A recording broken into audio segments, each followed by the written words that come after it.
We all have gathered here for an important conference. It is important in the first instance because it is the first meeting of the state ministers of rural development, rural housing, and Panchayati Raj after my government took office in New Delhi.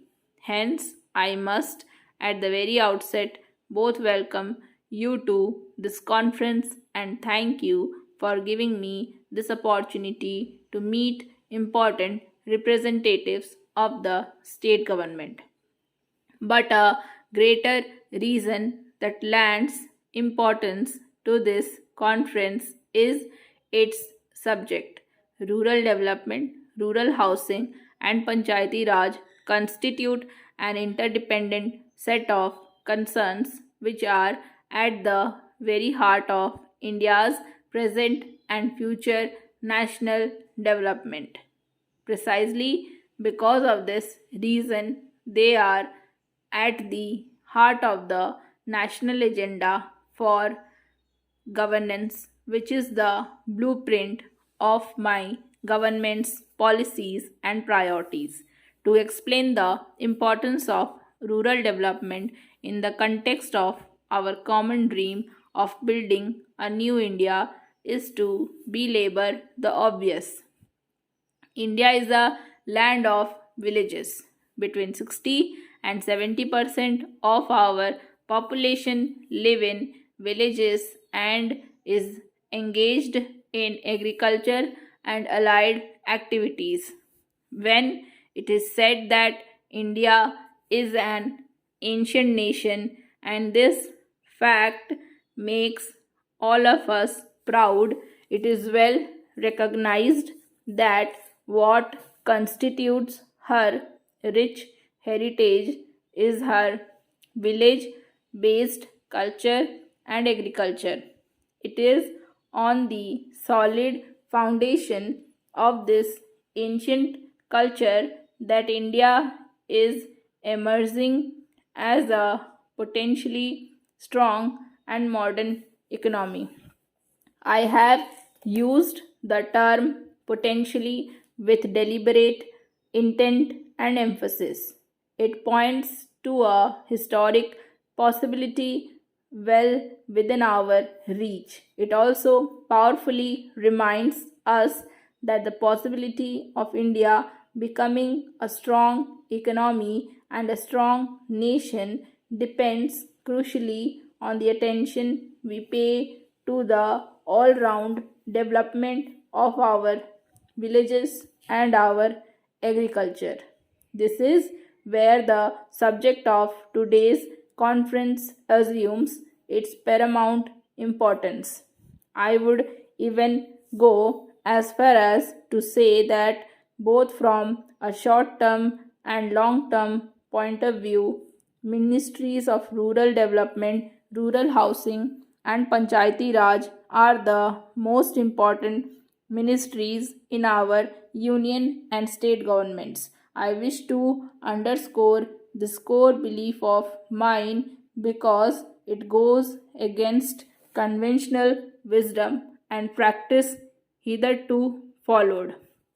Rural development is the engine of India's national development. For most parts of the post independence history, rural development did not figure as a national priority in terms of either financial investments or administrative attention. The result is there for all to see. Our food production has failed to catch up with the growth of our population, making food security a critical dimension of our national security. Public investment in agriculture and irrigation is nearly stagnant. Of those living in areas, as many as 25 crore people live below the poverty line. We need as many as 2 crore houses to be built or upgraded in rural areas in order to provide decent habitat to our rural people. A majority of the houseless or ill housed people, villages belong to scheduled castes, scheduled tribes, and other backward classes, deprived of gainful and sustainable employment in the villages of their origin. Millions of them migrate to towns and cities each year.